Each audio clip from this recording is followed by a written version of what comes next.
Hello friend, চুল পড়ার সমস্যা কিভাবে বাড়িতে সলিউশন করবেন আজকে সে বিষয়ে আলোচনা করব। যারা যারা চুল পড়ার সমস্যা রয়েছে, খুব চুল পড়ছে এবং মাথায় চুল পাতলা হয়ে যাচ্ছে, তো কোন কোন পদ্ধতিতে আপনারা চুল পড়া থেকে রেহাই পাবেন, এই পদ্ধতিগুলি বাড়িতে অ্যাপ্লাই করুন, অবশ্যই ভালো ফল পাবেন। যারা যারা চুল পড়ার সমস্যায় ভুগছেন, চ্যানেলে যদি নতুন, চ্যানেলে সাবস্ক্রাইব করবেন।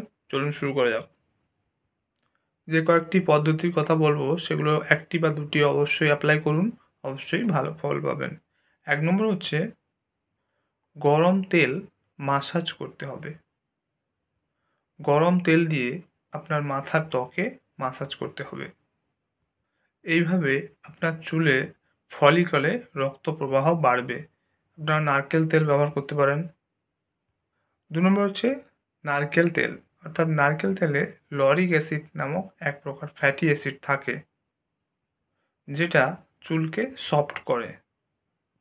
মাথা ধোয়ার আগে কয়েক ঘন্টা আপনারা নারকেল তেল ব্যবহার করতে পারেন।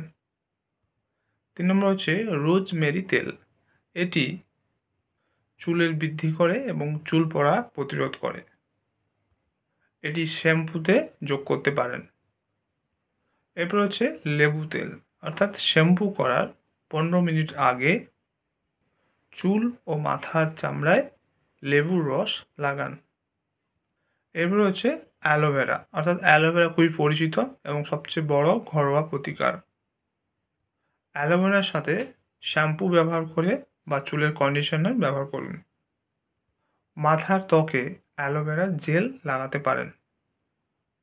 এরপর হচ্ছে পেঁয়াজের রস, অর্থাৎ পেঁয়াজকে ব্লেন্ড করে রস তৈরি করে পেঁয়াজের রস চুল ও মাথার ত্বকে প্রয়োগ করুন। ১৫ মিনিট পর ধুয়ে নিন। এরপর হচ্ছে সবুজ চা বা গ্রিন টি। এই গ্রিন টি অ্যান্টিঅক্সিডেন্টে ভরপুর।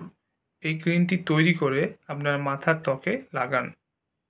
১ ঘন্টা পর ধুয়ে নিন।